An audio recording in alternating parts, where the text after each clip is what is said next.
Renu Sudhi related ആയിട്ട് നമ്മൾ രാവിലെ ഒരു കോണ്ടന്റ് ചെയ്തിട്ടുണ്ടായിരുന്നു. KHDC കമ്പനിയുടെ ഒരു കേസ് രേണു സുധിക്കെതിരെ വരുന്നുണ്ട്. അതായത് മാനനഷ്ടത്തിന് ഈ പറയുന്ന സുധിലയം എന്ന് പറയുന്ന വീട് ഈ പറയുന്ന രേണു സുധിക്ക് സമ്മാനിച്ച ഫിറോസ് എന്ന് പറയുന്ന വ്യക്തി മാനനഷ്ടത്തിന് 1 കോടി രൂപ ആവശ്യപ്പെട്ടുകൊണ്ട് രേണു സുധിക്കെതിരെ ഒരു കേസ് കൊടുക്കുന്നു.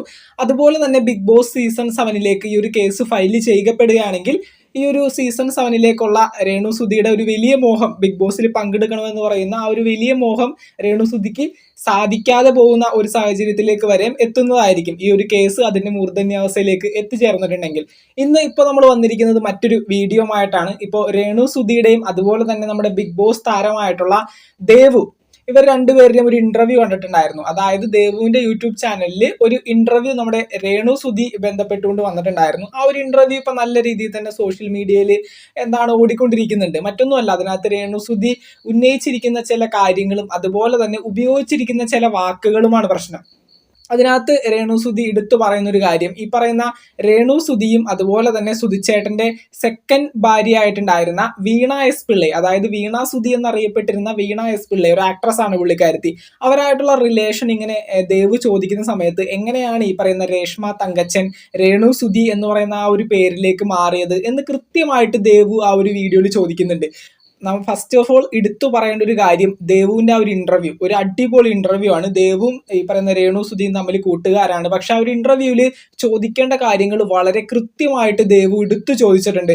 വളരെ മെച്യൂർഡായിട്ട്, അല്ലെങ്കിൽ നമുക്ക് കണ്ടിരിക്കുമ്പോൾ തന്നെ ഒരു ഫ്ലോ കിട്ടുന്ന രീതിയിൽ രേണു സുധിയെ ടേക്ക് കെയർ ചെയ്യാണ്ട് വളരെ കൃത്യമായിട്ട് വളരെ മാന്യമായിട്ട് എടുത്തു വെച്ചിരിക്കുന്ന ഒരു ഇന്റർവ്യൂ. അതിനകത്ത് കറക്റ്റ് റിയാക്ഷൻ ഈ പറയുന്ന രേണു സുധിയുടെ ഭാഗത്തു നിന്ന് കിട്ടിയിട്ടുണ്ട്. അപ്പോൾ തീർച്ചയായിട്ടും ഈ പറയുന്ന ദേവു കാര്യങ്ങളൊക്കെ കൃത്യമായിട്ട് എടുത്തു ചോദിക്കുന്നുണ്ട്. ഈ പറയുന്ന എങ്ങനെയാണ് ഈ പറയുന്ന വീണ എസ് പിള്ളയും രേണു സുധിയും തമ്മിലുള്ള ബന്ധം ഉപേക്ഷിക്കപ്പെടുന്നതും അതിൽ പിന്നെ ഈ പറയുന്ന രേണു സുധി ഈ പറയുന്ന സുധിച്ചേട്ടന്റെ ജീവിതത്തിലേക്ക് വരുന്നതും എങ്ങനെയൊക്കെയാണെന്ന് ചോദിക്കുന്നുണ്ട്. അപ്പോൾ ഇതിനെയൊക്കെ പറ്റി വീണ എസ് പിള്ളை കൃത്യമായിട്ടൊരു വീഡിയോ തന്റെ ഇൻസ്റ്റ അക്കൗണ്ട് വഴി പങ്കുവച്ചിട്ടുണ്ടായിരുന്നു. ഈ പറയുന്ന രേണു സുധിയായിട്ട് ഈ വീണയും സുധിച്ചേട്ടനും ഓൾറെഡി ബന്ധത്തിലിരിക്കുന്ന സമയത്ത് ഇവർ തമ്മിൽ സെക്സ് ചാറ്റ് ചെയ്യുകയും ആ ഒരു ചാറ്റ് പൊക്കുകയും ചെയ്തു. അതിനുശേഷമാണ് ഈ പറയുന്ന വീണയും ഈ പറയുന്ന സുധിച്ചേട്ടനുമായിട്ടുള്ള ബന്ധം ഉപേക്ഷിക്കപ്പെടുന്നത്. അതിനെപ്പറ്റി ചോദിച്ച സമയത്ത് രേണു സുധി പറയുന്നത് വേറെ ആരുമായിട്ടല്ലല്ലോ, എൻ്റെ കെട്ടിയവനായിട്ടല്ലേ, ഞാൻ ഇത്രയും നാൾ കല്യാണം കഴിച്ച എൻ്റെ കെട്ടിയവനായിട്ടാണ് ഞാൻ ആ സമയത്ത് സെക്സ് ചാറ്റ് ചെയ്തത്. ഏകദേശം 7 വർഷത്തോളം ദാമ്പത്യ ജീവിതം മുന്നോട്ട് കൊണ്ടുപോയി ഒരു കുട്ടിയുള്ള, അതും നമ്മളൊരു സോഷ്യൽ മീഡിയ പ്ലാറ്റ്ഫോമിൽ വന്ന് സ്വന്തമായി തന്നെ മോശമായി ചിത്രീകരിച്ചുകൊണ്ട് പറയുന്നു.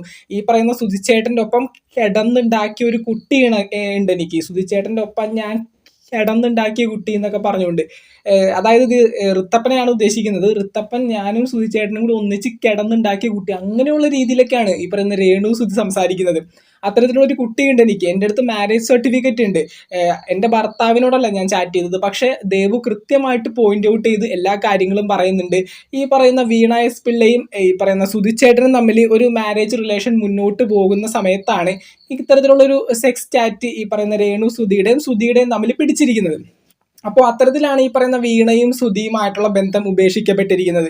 അത്തരത്തിൽ വളരെ പോയിന്റ് ഔട്ട് ചെയ്ത് ഓരോ കാര്യങ്ങളും ഇങ്ങനെ എടുത്തെടുത്ത് ചോദിക്കുന്നുണ്ട്. അതുപോലെ തന്നെ കിച്ചുവിനെ എങ്ങനെയാണ് കാണുന്നതെന്നും, കിച്ചുവിൻ്റെ ഒരു യൂട്യൂബ് ചാനൽ 100K അധികം സബ്സ്ക്രൈബേഴ്സ് ആയിട്ട് ഇപ്പോൾ മുന്നോട്ട് പോയിക്കൊണ്ടിരിക്കുന്നുണ്ട്. അതൊന്നും കണ്ടിട്ടില്ല. അതുപോലെ തന്നെ അത്തരത്തിലുള്ള വാക്കുകളൊക്കെ പല ഇന്റർവ്യൂകളിലും രേണു സുധിയുടെ ഭാഗത്തുനിന്ന് ഉണ്ടായിട്ടുണ്ട് എന്നൊക്കെ പറഞ്ഞപ്പോൾ രേണു പറഞ്ഞൊരു കാര്യം, ഞാൻ അങ്ങനെ സോഷ്യൽ മീഡിയ പ്ലാറ്റ്ഫോമുകൾ അധികം യൂസ് ചെയ്യാറില്ല എന്നുള്ള രീതിയിലേക്കാണ് സംസാരിക്കുന്നത്. അതായത് ഇത്രയും ടേക്ക് കെയർ ചെയ്ത് അല്ലെങ്കിൽ ഇത്രയും സ്നേഹിക്കുന്നു എന്ന് പറയുന്ന ഒരു മകൻ, അതായത് കിച്ചു സുധി ഒരു 100K സബ്സ്ക്രൈബേഴ്സ് ഒക്കെ ഉണ്ടായി തൻ്റെ യൂട്യൂബ് ചാനലിലും ഇൻസ്റ്റഗ്രാമിലൊക്കെ അതിനെപ്പറ്റി വീഡിയോസും കാര്യങ്ങളൊക്കെ ഇട്ടിട്ട് സ്വന്തം അമ്മയായിട്ടുള്ള അല്ലെങ്കിൽ അമ്മയുടെ സ്ഥാനത്ത് നിൽക്കുന്ന രേണു സുധി അത് അറിഞ്ഞില്ല, കണ്ടില്ല എന്നൊക്കെ പറയുന്നത് എവിടത്തെ ന്യായമാണ്? അത്തരത്തിലുള്ള പല കാര്യങ്ങളും ആ ഒരു ഇന്റർവ്യൂവിൽ വ്യക്തമായിട്ട് ദേവു എടുത്തെടുത്ത് ചോദിക്കുന്നുണ്ട്. അതുപോലെ തന്നെ ഒരു വീട് സമ്മാനമായിട്ട് കിട്ടുന്ന സമയത്ത് ഈ പറയുന്ന കിച്ചുവിൻ്റെയും ഋത്തപ്പൻ്റെയും പേരിൽ സുധിലയം എന്ന് പറയുന്ന വീട് ഈ പറയുന്ന കമ്പനി അവർക്ക് സമ്മാനിച്ച സമയത്ത് ആ ഒരു വീടിൻ്റെ ബാക്കിയുള്ള ഈ പറയുന്ന ഫർണിച്ചർ വർക്കുകളായാലും അല്ലെങ്കിൽ ഇലക്ട്രിക്കൽ വർക്കുകളായാലും അതൊക്കെ ചെയ്യേണ്ടത് ഈ പറയുന്ന വീട്ടിൽ താമസിക്കുന്ന വ്യക്തികളാണ്.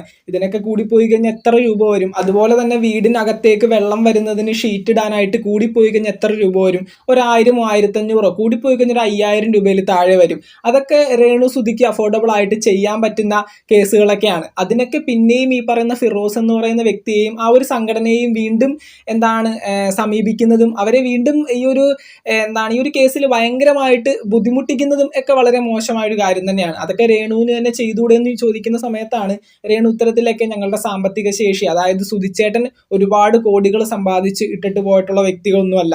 അതുകൊണ്ട് തന്നെ ഞാൻ ഈ പറയുന്ന ജോലിക്ക് പോയിട്ടാണ് ഞങ്ങളുടെ വീടും കാര്യങ്ങളൊക്കെ നോക്കുന്നത്. അതുകൊണ്ടാണ് അത്തരത്തിലുള്ള സഹായങ്ങൾ തേടുന്നതെന്ന് പറയുമ്പോൾ ഈ പറയുന്ന ദേവ് കൃത്യമായിട്ട് എടുത്ത് ചോദിക്കുന്നുണ്ട്. ഈ പറയുന്ന മുടി സ്ട്രെയിറ്റ് ചെയ്തിടാനും മേക്കപ്പ് ചെയ്യാനും എത്ര രൂപയാണ് രേണുസുധിക്ക് ചെലവാകുന്നത്? പല വീഡിയോസിലും കണ്ടിട്ടുണ്ടായിരുന്നു. പല പല സ്ഥലങ്ങളിലൊക്കെ പോയിട്ട് രേണുസുധി മുടി സ്ട്രെയിറ്റ് ചെയ്യുന്നതും അതുപോലെ തന്നെ മേക്കപ്പ് ചെയ്യുന്നതും. ഒരിടക്കൊരു വാർത്താ മാധ്യമത്തിൽ കണ്ടു, രേണുസുധി 60,000 രൂപക്ക് മേക്കപ്പ് ചെയ്തു എന്ന്.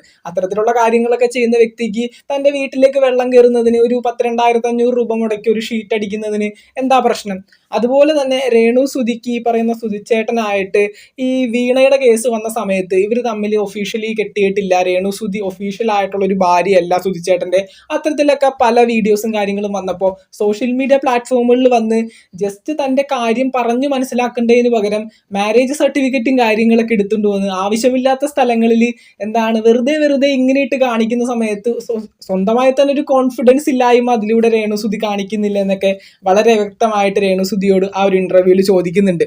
എന്തൊക്കെയാണെങ്കിലും ഇന്റർവ്യൂ നിങ്ങൾ കണ്ടു കാണും. ആ ഇന്റർവ്യൂവിന്റെ ക്ലിപ്സും കാര്യങ്ങളൊക്കെ ഇപ്പോൾ സോഷ്യൽ മീഡിയയിൽ നല്ല രീതിയിൽ സജീവമായിട്ട് ഓടിക്കൊണ്ടിരിക്കുന്നുണ്ട്.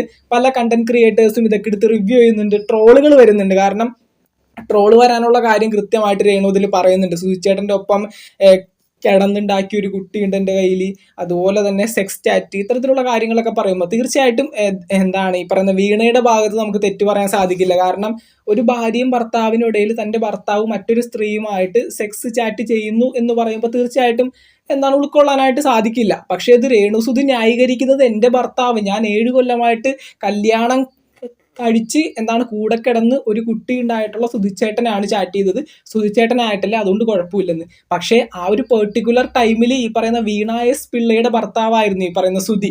അപ്പോൾ തീർച്ചയായിട്ടും അത്തരത്തിലൊക്കെ രേണുസുധി ന്യായീകരിക്കുമ്പോഴാണ് ഈ പറയുന്ന സോഷ്യൽ മീഡിയയിൽ ഇവർക്ക് ഒരുപാട് ഹേറ്റേഴ്സും കാര്യങ്ങളൊക്കെ ഉണ്ടാവുന്നത്. എന്തൊക്കെയാണെങ്കിലും KHDC എന്ന് പറയുന്ന ആ ഒരു കമ്പനി ഇവർക്കെതിരെ ഒരു കേസായിട്ട് മുന്നോട്ട് പോകാൻ തീരുമാനിച്ചിട്ടുണ്ട്. അത്തരത്തിലൊരു കേസ് മുന്നോട്ട് വെക്കുകയാണെങ്കിൽ തീർച്ചയായിട്ടും ബിഗ് ബോസ് സീസൺ 7 ആ ഒരു എൻട്രി രേണുസുധിക്ക് നഷ്ടമാകുന്നതായിരിക്കും. ലീഗലി ഒരു കേസ് മുന്നോട്ട് പോകുന്ന സമയത്ത് ഒരിക്കലും ബിഗ് ബോസിലേക്ക് എൻട്രി കൊടുക്കില്ല. അത്തരത്തിലൊരു പണി കിട്ടാനായിട്ട്, ഒരു 8ന്റെ പണി കിട്ടാനായിട്ടുള്ള എല്ലാ സാധ്യതയും ഈ ഒരു കാര്യത്തിൽ കണ്ടുവരുന്നുണ്ട്. 10 ലക്ഷം രൂപ കോടതിയിൽ കെട്ടിവെച്ചിട്ടാണ് 1 കോടി രൂപ ആവശ്യപ്പെട്ടുകൊണ്ട് കേസ് കൊടുക്കേണ്ടത്. ആ 10 ലക്ഷം രൂപ ഫിറോസ് കെട്ടിവെച്ചിട്ട് 1 കോടി രൂപ മാനനഷ്ടത്തിന് ആവശ്യപ്പെട്ട് രേണുവിൻ്റെ കയ്യിൽ നിന്ന് വാങ്ങും എന്നൊക്കെയാണ് പറയുന്നത്. എന്തൊക്കെയാണെങ്കിലും ആ ഒരു കേസ് എവിടം വരെയും പോകും നമുക്കറിയില്ല. പക്ഷെ ആ ഒരു കേസ് മുന്നോട്ട് പോവുകയാണെങ്കിൽ തീർച്ചയായിട്ടും രേണുസുധിക്ക് ഒരുപാട് നാളുകളായിട്ട് സോഷ്യൽ മീഡിയയിൽ കിടന്നോടിയത് ബിഗ് ബോസിൽ കയറാനാണ്. അത് കൺഫേം ആണ്. ഇപ്പോൾ രേണുസുധി ഈ ഒരു അവസ്ഥയിൽ, ഈ ഒരു സിറ്റുവേഷൻ വരെയും ബിഗ് ബോസ് മലയാളം സീസൺ 7 ഒരു കൺഫേംഡ് കണ്ടസ്റ്റന്റ് തന്നെയാണ്. അതിനകത്ത് മാറ്റങ്ങൾ വരാനും ഒരു 8ന്റെ പണി അല്ലെങ്കിൽ ഒരു 7ന്റെ പണി കിട്ടാനായിട്ടുള്ളൊരു സാധ്യത കാണുന്നുണ്ട് എന്തൊക്കെയാണെങ്കിലും. അതുപോലെ തന്നെ ഈ പറയുന്ന നമ്മൾ ബിഗ് ബോസിന് റിലേറ്റഡ് ചെയ്ത് അതിൻ്റെ മത്സരാർത്ഥികളുടെ ലിസ്റ്റും കാര്യങ്ങളൊക്കെ പങ്കുവെച്ച സമയത്തും രേണുസുധി എന്ന് പറയുന്ന പേര് കേൾക്കുന്ന സമയത്ത് കമന്റ്സ് വരുന്നത് കാണണം. കമന്റ്സിൽ ഫുള്ള് രേണു വരണ്ട, രേണു വന്നാൽ കാണൂല, രേണു വന്നാൽ ബിഗ് ബോസ് കാണൂല, അത് മാത്രമേ ഉള്ളൂ കമന്റിൽ. അപ്പൊ അത്രയും ബിഗ് ബോസിൽ വരാനായിട്ട് ഈ ഒരു രേണുസുധി എന്ന് പറയുന്ന വ്യക്തി ബിഗ് ബോസിൽ കയറാതിരിക്കാനായിട്ട് കുറെ പേര് ട്രൈ ചെയ്യുന്നുണ്ട്. അപ്പോൾ ഈ ഒരു ട്രൈയും ഈ ഒരു കേസ് കൂടി ആവുമ്പോൾ തീർച്ചയായിട്ടും സീസൺ 7 രേണുവിന് കയറുന്നതിന് മുമ്പ് ഒരു 7ന്റെ പണി കിട്ടി പുറത്താവാനായിട്ടുള്ള സാധ്യതയാണ് ഇപ്പൊ കാണുന്നത്. പക്ഷെ ഇതുവരെയും കൺഫേംഡ് ആണ്. രേണു വന്നു കഴിഞ്ഞാൽ തീർച്ചയായിട്ടും ബിഗ് ബോസിന് അകത്തും കണ്ടന്റ് ഉണ്ടാവുമെന്ന് തീർച്ചയായിട്ടും അവർക്കും അറിയാം. തീർച്ചയായിട്ടും മാക്സിമം രേണുവിനെ കൊണ്ടുവരാനായിട്ട് ബിഗ് ബോസും ശ്രമിക്കും. വന്നു കഴിഞ്ഞാൽ ഒരു 50 ദിവസം നിൽക്കുകയും ചെയ്യും. അത് ഞാൻ ഇപ്പൊ തന്നെ വേണമെങ്കിൽ ഉറപ്പ് പറയാം. അപ്പോൾ എന്തായാലും നമുക്ക് നോക്കാം എങ്ങനെയാവുമെന്ന്. അപ്പോൾ ഈ ഒരു കേസിൽ നിങ്ങളുടെ വലിയൊരു അഭിപ്രായങ്ങൾ താഴെ കമന്റുകളായിട്ട് അറിയിക്കുക. ബിഗ് ബോസ് മലയാളം ബന്ധപ്പെട്ടുകൊണ്ട് പുതുപുത്തൻ വിശേഷങ്ങൾക്കായിട്ട് ചാനൽ ഇതുവരെ സബ്സ്ക്രൈബ് ചെയ്യാത്തവരാണെങ്കിൽ ഒന്ന് സബ്സ്ക്രൈബ് ചെയ്ത് സപ്പോർട്ട് ചെയ്യുക. വീഡിയോ ലൈക്ക് ചെയ്ത് കാണുന്നവർ ഒന്ന് ലൈക്കും കൂടി ചെയ്തേക്കാം. നമുക്ക് മറ്റൊരു വീഡിയോ ഇട്ട് വീണ്ടും കാണാം. താങ്ക്